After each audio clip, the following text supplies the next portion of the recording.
जय माता दी। आप सबका हमारे चैनल लड्डू सेना पर स्वागत है। आप सभी को चैत्र नवरात्रि के शुभारंभ और हिंदी नव वर्ष की हार्दिक शुभकामनाएं।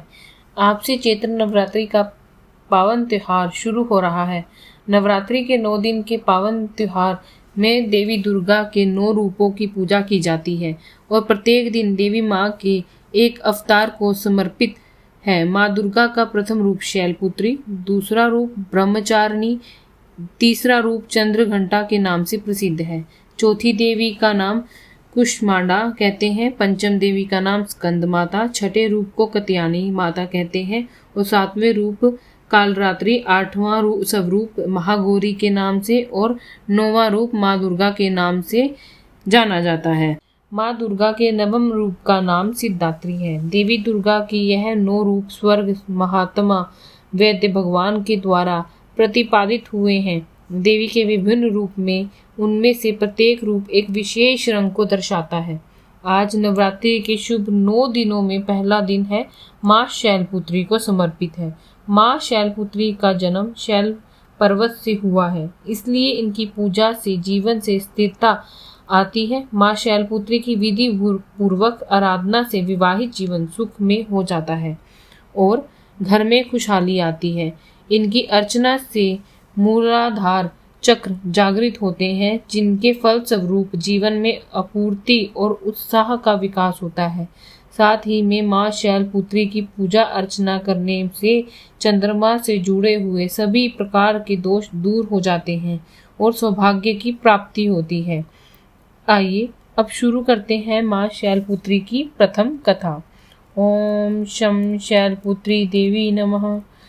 नवरात्रि के पहले दिन माँ दुर्गा के पहले स्वरूप शैलपुत्री रूप की पूजा की जाती है। पर्वत राज्य हिमालय के पुत्री के रूप में जन्म लेने के कारण उनका नाम शैलपुत्री पड़ा। माँ शैलपुत्री में दाएं हाथ में त्रिशूल धारण किया हुआ है और बाएं हाथ में कमल सुशोभित है। यही नव दुर्गा में प्रथम दुर्गा और इन्हें सती के नाम से भी जाना जाता है। इनकी एक मामरिक कहानी है। एक बार प्रजापति दक्ष ने बहुत बड़ा यज्ञ किया, जिसमें उन्होंने सारे देवताओं को अपना अपना यज्ञ भाग प्राप्त करने के लिए निमंत्रित किया, किंतु शंकर जी को उन्होंने इस यज्ञ में आमंत्रित नहीं किया। देवी सती ने जब सुना कि हमारे पिता एक अत्यंत विशाल यज्ञ का अनुष्ठान कर रहे हैं, तब वहां जाने के लिए उनका मन व्याकुल हो उठा। अपनी यह इच्छा उन्होंने भगवान शिव को बताई। भगवान शिव ने कहा, प्रजापति दक्ष किसी कारणवश हमसे रुष्ट है। अपने यज्ञ में उन्होंने सारे देवी देवताओं को निमंत्रित किया है, किंतु हमें जानबूझकर नहीं बुलाया है। ऐसी स्थिति में तुम्हारा वहां जाना किसी प्रकार भी सही नहीं होगा।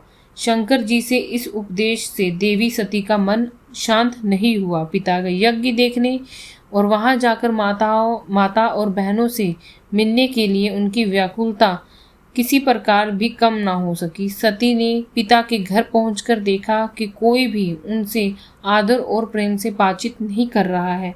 केवल उनकी माता ने ही स्नेह से उन्हें गले लगाया। परिजनों के इस व्यवहार से देवी सती को बहुत दुख पहुंचा। उन्होंने यह भी देखा कि भगवान शिव के प्रति तिरस्कार का भाव भरा हुआ है। दक्ष ने उनके प्रति कुछ अपमानजनक वचन भी कहे। यह सब देखकर सती का हृदय ग्लानि और क्रोध से भर गया। उन्होंने सोचा कि भगवान शंकर जी की बात ना मानकर यहाँ आकर मैंने बहुत बड़ी गलती की है।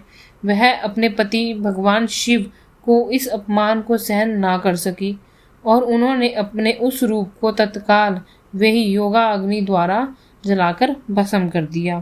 इस दुखद घटना को सुनकर शंकर जी ने क्रोध में अपने गणों को भेजकर दक्ष के उस यज्ञ को पूर्णतः विध्वंस करा दिया। सती ने योगा अग्नि द्वारा अपने शरीर को भस्म कर अगले जन्म में शैलराज हिमालय की पुत्री के रूप में जन्म लिया।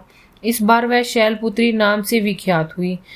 पार्वती हेमावती भी उन्हीं के ही नाम है। इस जन्म में भी शैलपुत्री देवी का विवाह भी शंकर जी से ही हुआ। माँ शैलपुत्री का वास काशी नगरी वाराणसी में माना जाता है। वहाँ शैलपुत्री का एक बेहद प्राचीन मंदिर है, जिसके बारे में मान्यता है कि जहाँ माँ शैलपुत्री के सिर्फ दर्शन करने से ही भक्तजनों की मुरादें पूरी होती हैं। कहा तो यह भी जाता है कि नवरात्र के पहले दिन यानी प्रतिपदा को जो भी वक्त माँ शैलपुत्री के दर्शन करता है उसके सारे वैवाहिक जीवन के कष्ट दूर हो जाते हैं। आइए अब हम शुरू करते हैं माँ शैलपुत्री की पूजा विधि। नवरात्रि के पहले दिन प्रातःकाल उठकर घर की सफाई करें, स्नान करें तथा स्वच्छ वस्त्र धारण करें। सबसे पहले आसन पर बैठकर जल से 3 बार शुद्ध जल से आचमन करें। ओम केशवाय नमः, ओम माधवाय नमः, ओम नारायणाय नमः। फिर हाथ में जल लेकर हाथ धो लें। हाथ में चावल एवं फूल लेकर अंजूरी बांधकर दुर्गा देवी का ध्यान करें। फिर पूजा गृह में माँ शैलपुत्री की फोटो या प्रतिमा के सामने कलश स्थापना करें। कलश के ऊपर पान के पत्ते, नारियल और स्वास्तिक बनाएं। इसके बाद माँ शैलपुत्री को माला चढ़ाकर पास में ही घी का दीपक जलाएं। ध्यान रखें कि माँ शैलपुत्री को सफ़ेद रंग के फूल बहुत प्रिय हैं, इसलिए माता के पास सफ़ेद रंग के फूल रखें और उसके बाद माता का ध्यान करें। पूजा शुरू करने से पहले सभी तीर्थ नदियों दिशाओं का आह्वान करें। माँ शैलपुत्री की कथा सुनें। अतः आरती करने के बाद माँ शैलपुत्री को सफ़ेद रंग की मिठाई का भोग लगाएं और प्रसाद वितरित करें और रात्रि में माँ की फोटो के पास कपूर जलाएं। अगर आप नवरात्रि में अखंड जोत जला रहे हैं तो समय समय पर घी डालते रहें और माता को सच्चे मन से ध्यान करें। अगर आपको माँ शैलपुत्री की इस कथा को सुनकर अच्छा लगा तो हमारी वीडियो को लाइक और शेयर ज़रूर करें। जय माता दी, जय माँ शैलपुत्री, जय माँ दुर्गा की, जय माँ पहाड़ों वाले की, जय माता दी।